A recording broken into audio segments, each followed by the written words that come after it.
Hi, Namaste. I am Mr. Nagaraj Kurupli, advocate, Onevan. Now I want to talk about.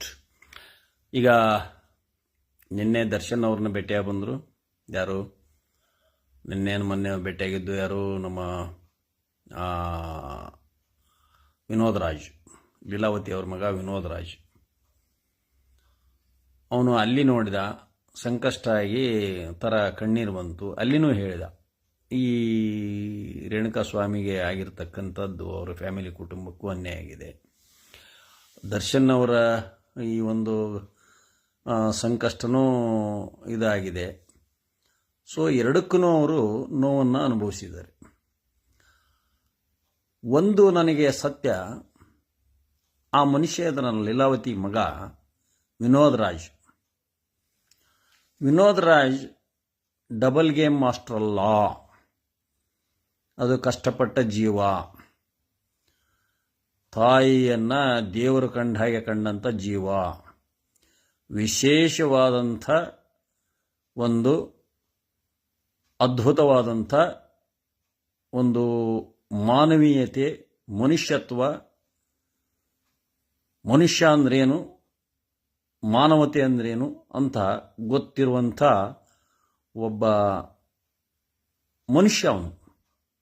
ಯಾರು? ವಿನೋದ್ ರಾಜ್. ಆ ಮನುಷ್ಯ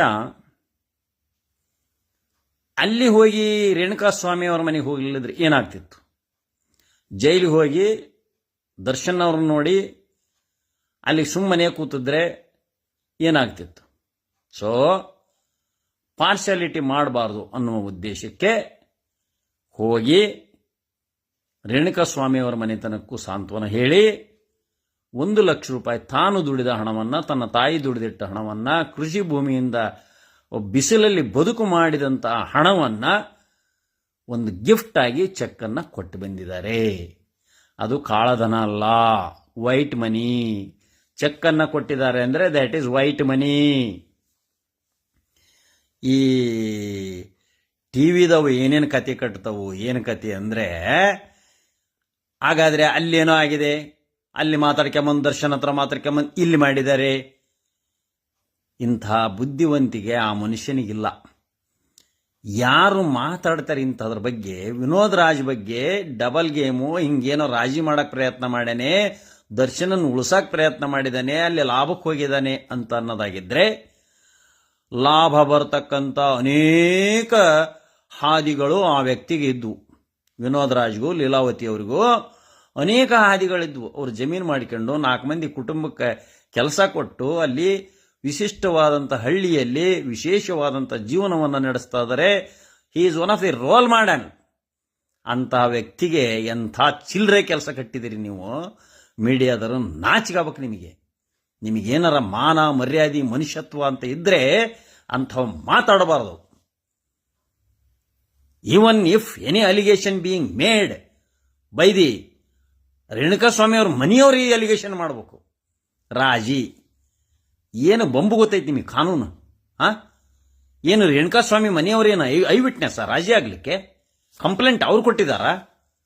ಅವ್ರು ಕೊಟ್ಟಿದಾರೇನ್ರಿ?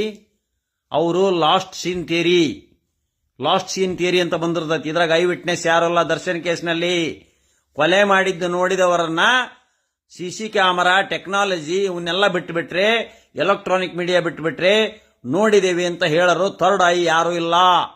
17 ಮಂದಿಯಲ್ಲಿ ಎಲ್ಲ 17 ಆರೋಪಿಗಳು ಎಲ್ಲರೂ ಒಬ್ಬರ ಮೇಲೆ ಹೇಳಿದ್ರೆ, ಒನ್ ಕೋ ಅಕ್ಯೂಸ್ಡ್ ಇನ್ನೊಬ್ಬ ಕೋ ಅಕ್ಯೂಸ್ಡ್ ಮೇಲೆ ಏನಾದ್ರು ಸ್ಟೇಟ್ಮೆಂಟ್ ಕೊಟ್ರೆ, ಹೇಳಿಕೆ ಕೊಟ್ರೆ, ಅವನು ಕೊಲೆ ಮಾಡ್ಯಾನ, ಇವನ್ ಕೊಲೆ ಮಾಡ್ಯಾನ ಅಂತ ಹೇಳಿದ್ರೆ, ಯಾವ ಸಾಕ್ಷ್ಯಾಧಾರಗಳನ್ನ ದರ್ಶನ್ ಮೇಲಾಗಲಿ ಇನ್ನೊಬ್ಬರ ಮೇಲಾಗಲಿ ಅಥವಾ ದರ್ಶನ್ ಹೇಳಿದ್ದನ್ನ ಇನ್ನೊಬ್ಬರ ಮೇಲಾಗಲಿ ಯೂಸ್ ಮಾಡಲಿಕ್ಕೆ ಕೋರ್ಟ್ನಲ್ಲಿ ಅವಕಾಶ ಇಲ್ಲ. ಇದು ಕಾನೂನು. ನಾ ಹೇಳ್ತಾ ಇರೋದು. ಈಗ 17 ಮಂದಿ ಅದಾರ ಏನ್ರಿ? 17 ಮಂದಿ ಒಳಗೆ ಒಂದು ಎಕ್ಸಾಂಪಲ್ ಕೊಡ್ತೇನೆ ನಿಮಗೆ. ಒಬ್ಬನ ಅದ್ರಾಗ ಅಪ್ರೂವರ್ ಅಂದ್ರೆ ಕನ್ಫ್ಯೂಷನ್ ಸ್ಟೇಟ್ಮೆಂಟ್ ಕೊಡ್ತಾನ, ಜಜ್ಮೆಂಟ್ ತಗೊಂಡ್ಬಿಡ್ತಾನ. ಹೌದು, ನಾವು ಸೇರಿ ಇದನ್ನ ಮಾಡಿದ್ವಿ, 17 ಮಂದಿಗೂ ಎಲ್ಲರೂ ಸೇರಿ ನಾವು ಮಾಡಿದ್ವಿ ಅಂತ ಒಬ್ಬನ ಒಪ್ಪಿಗೆಂತಾನ. ಒಪ್ಪಿಕೊಂಡಾಗ ಎಲ್ಲ 16 ಮಂದಿನೂ ಇದ್ವಿ ಅಂತಂದು ಒಪ್ಪಿಗೆಂತಾನ. ಅವನಿಗೆ ಕನ್ವಿಕ್ಷನ್ ಆಗ್ತದೆ. ಕೋರ್ಟ್ ಸ್ವಲ್ಪ ಲೀನಿಯನ್ಸಿ ಕೊಡ್ತದೆ, ಲಿಬರಲ್ ಕನ್ವಿಕ್ಷನ್ ಕೊಡ್ತಾರೆ ಅವನಿಗೆ. ಹಾಗಾದ್ರೆ ಕೇಸ್ ಪ್ರೂವ್ ಆದಂಗ ಮೀಡಿಯಾದವ್ರಿಗೆ ಕೇಳ್ತಾನೆ, ಉತ್ತರ ಹೇಳ್ರಿ. ಯಾರ ಲಾಯರ್ ಕೇಳ್ಕೊಂಬಂದು ಉತ್ತರ ಹೇಳ್ರಿ. ನಾಳೆ ಒಬ್ಬನ ಅದ್ರ ಒಪ್ಪಿಗೆಂತಾನ, ಕೋರ್ಟ್ನಾಗ ಒಪ್ಪಿಗೆಂತಾನ. ನಾಳೆ ಚಾರ್ಜ್ ಶೀಟ್ ಬಂದ್ಮೇಲೆ ಕೋರ್ಟ್ನಾಗ ಒಬ್ಬನ ಒಪ್ಪಿಗೆಂತಾನ, ಹೌದು ಸ್ವಾಮಿ ನಾನು ಮಾಡಿದ್ದು ನಿಜ, ಇವರೆಲ್ಲರೂ 17 ಮಂದಿನೂ ಇದ್ರು, ಇವರೆಲ್ಲರೂ ಸೇರಿ ಮಾಡು ಅಂದ್ರು ನಾ ಮಾಡಿದೆ ಅಂತ ಹೇಳ್ತಾನ ಅಂತ ಇಟ್ಕೊಳ್ರಿ. What would be the result? ಮೀಡಿಯಾದಾರ ನಿಮಗೆ ತಾಕತ್ತದ್ರ ಉತ್ತರ ಹೇಳ್ರಿ. ಆಗಲ್ಲ ನಿಮ್ ಕೈಲಿ ಹೇಳಕ. ಆ ಹೇಳಿಕೆಯನ್ನ ಉಳಿದ ಆರೋಪಿಗಳ ಮೇಲೆ ಉಪಯೋಗಿಸಕ್ ಬರೋದು. More ever prior to that one allegation of 302 Darshan ಮೇಲೆ ಬರದೇ ಇಲ್ಲ. ದರ್ಶನನ ಪಾರ್ಟೇ ಬೇರೆದರಲ್ಲಿ. ಈಗ ಪ್ರೈಮಾ ಫ್ಯಾಸಿ ಎವಿಡೆನ್ಸ್, ಮೇಲ್ನೋಟದ ಎವಿಡೆನ್ಸ್ ನಲ್ಲಿ ನಾವು ತಿಳಿದ ಪ್ರಕಾರ ಪೊಲೀಸ್ ಇನ್ವೆಸ್ಟಿಗೇಷನ್ ಏನಾಗಿದೆ ಈಗ ಅಂದ್ರೆ, ಸಿಕ್ಕರ ಎವಿಡೆನ್ಸ್ ಆಧಾರದ ಮೇಲೆ ಮತ್ತು ಎಲೆಕ್ಟ್ರಾನಿಕ್ ಮೀಡಿಯಾದ ಆಧಾರದ ಮೇಲೆ, ನಮ್ಮ ಇಷ್ಟು ವರ್ಷ ಎಕ್ಸ್ಪೀರಿಯನ್ಸ್ನ ಆಧಾರದ ಮೇಲೆ, ನಾನು 39 ವರ್ಷ ಸರ್ವೀಸಿನ ಆಧಾರದ ಮೇಲೆ, ಹಲವಾರು ಮರ್ಡರ್ ಕೇಸ್ ನಡೆಸಿರುವ ಆಧಾರದ ಮೇಲೆ, ನಾನೊಬ್ಬ ಲಾಯರ್ ಆಗಿ ದರ್ಶನ ಮತ್ತು ಇವರಿಗೆ ಯಾವುದೇ ಒಂದು ಅಂಬಿಗ್ವಿಟಿ ಅಥವಾ ಪಾರ್ಶಾಲಿಟಿ ಮಾಡದ ಹಾಗೆ ನಾನು ಹೇಳ್ಬೇಕಪ್ಪ ಅಂತಂದ್ರೆ, ಪ್ರಾಸಿಕ್ಯೂಷನ್ನರಿಗೆ 302 ಆಂಗಲ್ ನಲ್ಲಿ, ಆ ಒಂದು ಸರ್ಕಮ್ಸ್ಟೆನ್ಸ್ ಆರ್ಬಿಟ್ ನಲ್ಲಿ ದರ್ಶನ್ ಅನ್ನ ತರೋದು ಬಹಳ ಕಷ್ಟ. ಎವಿಡೆನ್ಸ್ ಕಲೆಕ್ಟ್ ಮಾಡ್ಬೇಕ್ರಿ, ಎವಿಡೆನ್ಸ್ ಇಳಿಸ್ಬೇಕ್ರಿ, ಐ ವಿಟ್ನೆಸ್ ಬೇಕು. Only it is not the electronic media is not sufficient. ಏನ್ ಡೈರೆಕ್ಟ್ ಆಗಿ ಮರ್ಡರ್ ಮಾಡಿ ಇದ್ರಾಗ ಸಿಕ್ತಲ್ಲ, ನೇಹಾ ಕೊಲೆ ಆತಲ್ಲ, ಹಂಗಿಲ್ಲ. ಅದ್ರಾಗ ನೇಹಾ ಕೊಲೆ ಪಬ್ಲಿಕ್ನೇ ಆಗಿದೆ, ಅವನೊಬ್ಬನೇ ಅದನಲ್ಲಿ, ಅವನೊಬ್ಬನೇ ಅದನೆ, ಇಂಡ್ಯೂಸರ್ ಇಲ್ಲ, ಬೇಟಿರಲ್ಲ, ಯಾರು ಏನೂ ಇಲ್ಲ ಅದ್ರಾಗ. ಅಂಥ ಕೇಸು ರೇರೆಸ್ಟ್ ಆಫ್ ರೇರ್ ಕೇಸ್ನಾಗೂ ಬರ್ತಾವ. ಸೊ ಇದು ರೇರೆಸ್ಟ್ ಆಫ್ ರೇರ್ ಕೇಸ್ ಇಲ್ಲ. ಅವನ ಬಂದಂತ ಮೇಲ್ನೋಟದ ಸಾಕ್ಷಿ ಪ್ರಕಾರ ಅಥವಾ ದರ್ಶನ್ ಬರ್ಕೊಟ್ಟಂತ ಹೇಳಿಕೆ ಪ್ರಕಾರ ಅವನಿಗೆ ಒಂದೆರಡು ಹೊಡೆದ ಅಥವಾ ಹೊಡೆದು ಹಲ್ಲೆ ಮಾಡಿ ಹೊಡೆದು ಆ ಹೆಣ್ಣಮ್ಮ ಪವಿತ್ರ ಗೌಡನು ಹೊಡೆದ್ಲು ಅಂತ ಇಟ್ಕೊಂಡನ. ಹೊಡೆದ್ರು, ಒಂದೆರಡು ಕಪಾಳಕ್ಕೆ ಹೊಡೆದಿದ್ದಾನು, ಒಂದೇ ಒದ್ದಿದ್ದಾನು. ಅಷ್ಟು ಮಾಡಿ $1,000 ರೂಪಾಯಿ ಅಥವಾ 5,000 ಕೊಟ್ಟು ಸ್ವಲ್ಪ ದುಡ್ಡು ತಗೊಂಡು ನೀವು ಹೋಗಪ್ಪ ಊರಿಗೆ ಕಳಿಸ್ಕೊಡ್ರಿ ಅವ್ರಿಗೆ ಅಂತ ಉಳಿದವ್ರಿಗೆಲ್ಲ ಹೇಳಿ ಹೋದ ಅಂತ. ಅಷ್ಟರ ಮಟ್ಟಿಗೆ ಅದು 324 ಬರ್ತದೆ. ಗಾಯ ಆಗಿದ್ರೆ 324 ಬರ್ತದೆ, 325 ಬರ್ತದೆ. ಅವೆಲ್ಲ more than 7 years imprisonment case ಅಲ್ಲೇ ಅಲ್ಲ. ಮೋರ್ ದೆನ್ 7 years ಇಂಪ್ರಿಸನ್ಮೆಂಟ್ ಇಲ್ಲ ಅಂದಾಗ he is entitle for bail. ಹೌದಾ? ಇನ್ವೆಸ್ಟಿಗೇಷನ್ ಇವರು ಏನು ಸೆಲೆಬ್ರಿಟಿ ಇರೋದ್ರಿಂದ ಮತ್ತೆ ಮುಖ್ಯಮಂತ್ರಿ ಅಂತರ ಜೊತೆಗೆಲ್ಲ ಇರೋದ್ರಿಂದ ಅಲ್ಲಿ ವೇದಿಕೆಯನ್ನ ಕೆಲವೊಂದು ಭಾಗದಲ್ಲಿ ಹಂಚಿಕೊಂಡಿದ್ದಾರೆ. ಸಿದ್ದರಾಮಯ್ಯನವರು ಕೆಲವೊಂದು ಇದರಲ್ಲಿ ಖಾಲಿ ಬಿದ್ದಿದ್ದಾರೆ ಕೆಲವೊಂದು ಕಾರ್ಯಕ್ರಮದಲ್ಲಿ. ಸೊ ಅದು ಹಿರಿಯರಿಗೆ ಖಾಲಿ ಬೀಳೋ ಗೌರವ ತೋರಿಸಿದ್ದಾರೆ. ಹೌದರೆ ಹಿರಿಯರವರು, ಒಬ್ಬ ಹಿರಿಯರು 75 ವರ್ಷದಂತ ರಾಜಕಾರಣಿ, ಅವರಿಗೆ ಒಂದು ಪ್ರೀತಿ ಗೌರವ ತೋರಿಸಲಿಕ್ಕೆ ಖಾಲಿ ಬೀಳೋದ್ರೆ ತಪ್ಪೇನೂ ಇಲ್ಲ. ಅದು ಬಿಟ್ರೆ ಇನ್ಫ್ಲೂಯೆನ್ಸ್ ಮಾಡುವಂತ ಮನುಷ್ಯ ಅಲ್ಲ ದರ್ಶನ್. ಇಲ್ಲಿ ವಿನೋದ್ ರಾಜ್ನು ಏನು ಇನ್ಫ್ಲೂಯೆನ್ಸ್ ಮಾಡಕ ರಾಜಿ ಮಾಡಕ ಹೋಗಿಲ್ಲ. ರಾಜಿ ಅದು ಆಗೋದಿಲ್ಲ. ಇವರು ಹೋಗಿ ರಾಜಿ ಆದ್ರೂ ಸಹಿತ they are not the complainant. Circumstantial witness, police evidence, police witness, documentary evidence ಇಂಥವೆಲ್ಲ ಅದರಲ್ಲಿದಾವೆ. ಅವೆಲ್ಲನೂ ಒನ್ ಬೈ ಒನ್ ಹೊಡ್ಕಂತ ಬರಬೇಕು. ಆ ಡಾಕ್ಯುಮೆಂಟರಿ ಎವಿಡೆನ್ಸ್ ಯಾರ ಮೇಲೆ ಹೇಳ್ತವೆ, ಅವು ತೋರಿಸ್ತವೆ. ಇಂತರ ಮೇಲೆ ಇಂತನೇ ಹೊಡೆದಾಗ ಜೀವ ಹೋತು, PM ರಿಪೋರ್ಟ್, ಅದಕ್ಕೂ ಕೊರಬರೇಷನ್ ಆಗಬೇಕು. ದರ್ಶನ್ ಹೊಡೆದದ್ದು ಆ ಹೊಡೆತದಿಂದಲೇ ದರ್ಶನ್ ಸತ್ತ ಅಂತ ಎವಿಡೆನ್ಸ್ ಬರಬೇಕು.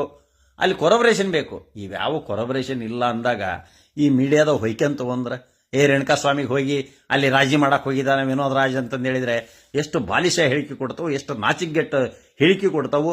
ಅರ್ಧಂಬರ್ಧರಿ ಇವೇನು ಓದಿಲ್ಲ, ತಿಳ್ಕೊಂಡಿಲ್ಲ, ಏನಿಲ್ಲ. ಈ ಕನ್ನಡ ಮೀಡಿಯಾದವಂತೂ, ಕನ್ನಡ ಏನು ಮೀಡಿಯಾ ತೋರಿಸ್ತಾರಲ್ಲ, ಫುಲ್ ಆಫ್ ಫೇಕ್, ಬರೇ ಫೇಕ್ ತೋರ್ಸೋದವು. ಆ ಸುವರ್ಣ ಬಕೆಟ್ ಅಂತೂ ಪೂರ ಬಕೆಟ್ ಚಾನಲ್ ಅದು. ಸುವರ್ಣ, ರಂಗಣ್ಣಂದು, ನುಂಗಣ್ಣಂದು, ಆರ್ ಕನ್ನಡ, ರಿಪಬ್ಲಿಕ್ ಕನ್ನಡ ಐತಲ್ಲ, ಪೂರ ಕನ್ನಡಿಗರಿಗೆ ವಿರೋಧವಾದಂತ ಮತ್ತು ಕನ್ನಡ ನಾಡಿಗೆ ನೈಜವಾದ ವರದಿಯನ್ನು ಕೊಡಲಾರದಂತ, ಏನು ಅವಶ್ಯಕತೆ ಜನರಿಗಿದೆ ಅದನ್ನ ಕೊಡಲಾರದಂತ ಮೀಡಿಯಾಗಳವು.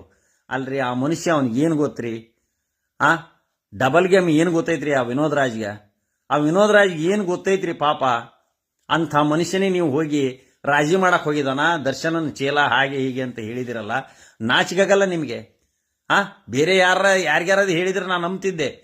ಹೋಗಿ ಅಷ್ಟೊಂದು ವಜನತ್ತದ ಮನುಷ್ಯ, ವಯಸ್ಸಾದ ತಾಯಿಯನ್ನ ಇಟ್ಕೊಂಡು ದೇವರಂಗ ಜೀವನ ಮಾಡಿ, ಪಾಪ ದರ್ಶನ್ ಬಂದು ಅವ್ರ ತಾಯಿನ ಬಂದು ಮಾತಾಡ್ಸಿ ಹೋಗಿದ್ದಾರೆ ಋಣಕ್ಕೋಸ್ಕರ. ಅಲ್ಲಿ ಹೋಗಿ ಗಂಟ್ಲು ಆಪರೇಷನ್ ಆಗಿತ್ತಂತ, ಅದಕ್ಕೆ ಪಾಪ ಗಂಟ್ಲು ಆಪರೇಷನ್ ಆಗಿ ಏನೋ ಸ್ಟಂಟ್ ಏನೋ ಹಾಕ್ಸ್ಕೊಂಡತ್ತಂತ ಹಾಕ್ಸ್ಕೊಂಡು ಅಂತಂದ್ರೆ ಹೋಗಿ ಮಾತಾಡ್ಸಿ ಬಂದತಿ. ಪಾರ್ಸಾಲಿಟಿ ಆಗಬಾರ್ದು ಅನ್ನೋದಕ್ಕೆ ಇಲ್ಲಿನೂ ಹೋಗಿ ಇವ್ರ ಮನೆಗೂ ಅನ್ಯಾಯ ಆಗಿದೆ ಅಂತ ಇವ್ರ ಮನೆಗೆ ಹೋಗಿ 1 ಲಕ್ಷ ರೂಪಾಯಿ ಕೊಟ್ಟು ಬಂದ್ರೆ ಅಲ್ಲಿ ಹೋಗಿ ರಾಜಿ ಮಾಡಕ್ ಹೋಗ್ಯಾನ, ಆ ದರ್ಶನ ಉಳಿಸಕ್ ಹೋಗ್ಯಾನ, ಈ ರೀತಿ ಕಾಮೆಂಟ್ ಮಾಡ್ತೀರಾ, ಈ ರೀತಿ ಮೀಡಿಯಾದಾಗ ಹೇಳ್ತೀರಾ. ನಾಚಿಕಾಗಲ್ಲ ನಿಮಗೆ? ನಿಮಗೆ ಮನುಷ್ಯತ್ವ ಐತೆ, ಮಾನವೀಯತೆ ಐತೆ ನಿಮಗೆ ನಾಚಿಕೆ ಆಗೋದಿಲ್ಲ. ದೇವ್ರು ನಿಮಗೆ ಬುದ್ಧಿ ಕೊಟ್ಟಲ್ಲ, ಯೋಚನೆ ಕೊಟ್ಟಲ್ಲ ನಿಮಗೆ. ಯಾತಕ್ ಮಾತಾಡ್ತೀರಿ? ಒಂದರ ಬ್ಯಾಡ್ ಇಶ್ಯೂ ಅದಾವ ಅವನಿಗೆ. ಅವ್ನು ಹೋಗಿದ್ದ ತಪ್ಪ, ದರ್ಶನ ಮಾತಾಡ್ಸಕ್ ಹೋಗಿದ್ ತಪ್ಪ, ಇವ್ರ ಮನೆಗೆ ಹೋಗಿ ಮಾತಾಡ್ಸಕ್ ಹೋಗಿದ್ ತಪ್ಪ. ನೀವು ಮೀಡಿಯಾದಾರ ಅಲ್ಲಿ ಹೋಗಿ ಕ್ಯಾಮ್ರಾ ಹಿಡಿತೀರಿ, ಇಲ್ಲಿ ಹೋಗಿ ಕ್ಯಾಮ್ರಾ ಹಿಡಿತೀರಲ್ಲ, ನೀವ್ಯಾಕೆ ಪ್ರಯತ್ನ ಮಾಡಿರಬಾರ್ದು? ನೀವು ಮೀಡಿಯಾದವರು, ಸುವರ್ಣ ಚಾನೆಲ್ನವರು ಇಲ್ಲಿ ದರ್ಶನ್ ಮನೆಗೂ ಬಂದು ಕ್ಯಾಮ್ರಾ ಹಿಡಿತೀರಿ, ಅಲ್ಲಿ ಹೋಗಿ ಕ್ಯಾಮ್ರಾ ಹಿಡಿತೀರಿ, ಜೈಲಿಗೆ ಹೋಗಿ ಕೋರ್ಟ್ನಿಗೂ ಕ್ಯಾಮ್ರಾ ಹಿಡಿತೀರಿ, ಪೊಲೀಸ್ ಸ್ಟೇಷನ್ಗೂ ಕ್ಯಾಮ್ರಾ ಹಿಡಿತೀರಿ. ನೀವು ಎಲ್ಲಾ ಕಡೆಗೆ ಇರ್ತೀರಲ್ಲ, ನೀವು ಯಾಕೆ ಇದನ್ನ ಮಾಡಿರಬಾರ್ದು? ನೀವ್ಯಾಕೆ ಮಾಡಿರಬಾರ್ದು ಇದನ್ನ? ನೀವು ರಾಜಿ ಮಾಡಕ ಅಥವಾ ಏನಾರು ಮಾಡಕ್ ಅಲ್ಲಿ ಡಬಲ್ ಗೇಮ್ ಮಾಡಕ್ ಯಾಕೆ ಪ್ರಯತ್ನ ಮಾಡಿರಬಾರ್ದು? ನೀವು ಬರೀ 2 ಕಡೆಗೆ ಹೋಗಿ ಬಂದದಕ್ಕೆ ಇಷ್ಟು ಮಾತಾಡ್ತೀರಿ. ನೀವೆಲ್ಲಾ ಕಡೆಗೆ ಹೋಗಿದ್ದೀರಲ್ಲ, ಎಲ್ಲರ ಹತ್ರನೂ ಹೋಗ್ತಿರಲ್ಲ. ನೀವು ಬಿಜೆಪಿ ಹತ್ರ ಹೋಗಿ, ಕಾಂಗ್ರೆಸ್ ಹತ್ರ ಹೋಗಿರಿ. ನೀವು ಹಂಗಾರೆ ಏನು ಮಾಡಲ್ಲ? ನಿಮಗೆ ಏನಾರ ಸ್ವಲ್ಪ ನಾಚಿಕೆ ಮಾನ ಮರ್ಯಾದೆ ಐತೆ ನಿಮಗೆ? ಏನೇನಿಲ್ಲ. ನಾಚಿಕೆನ ಇಲ್ಲ ನಿಮಗೆ. ಮಾನ ಅಂತೂ ಮೊದ್ಲ ಇಲ್ಲ, ಎಲ್ಲ ಹರಾಜ್ ಮಾಡ್ಬಿಟ್ರಿ. ಎಲ್ಲ ಹರಾಜ್ ಮಾಡ್ಬಿಟ್ರಿ. ಎಲ್ಲ ಬರೀ ಸುಳ್ಳು ಹೇಳಿ ಏನು ಮಾತಾಡ್ತೀರಿ ನೀವು? ಜನ ನಂಬ್ತಾರ? ವಿನೋದ್ ರಾಜ್ ಬಗ್ಗೆ ಮಾತಾಡಿರಿ ನಂಬ್ತಾರ? ಯಾರ ಬಗ್ಗೆ ಮಾತಾಡ್ರಿ ನಂಬೋದು? ವಿನೋದ್ ರಾಜ್ ಬಗ್ಗೆ ಪಾಪ ಅದು ತಾಯಿ ಕಳ್ಕೊಂಡು ಪಾಪ ಸಂಕಷ್ಟದಾಗೈತಿ ಅಂದ ಅದು ಒಂದು ಮುಗ್ಧ ಜೀವಿರಿ ಅದು. ವಿನೋದ್ ರಾಜ್ ಅಂದ್ರೆ ಮುಗ್ಧ ಮನುಷ್ಯ ಅವನು. ಅದಕ್ಕೆ ನಂಬರ್ 2 ಏನು ಗೊತ್ತಿಲ್ಲ ಅದಕ್ಕೆ ಪಾಪ.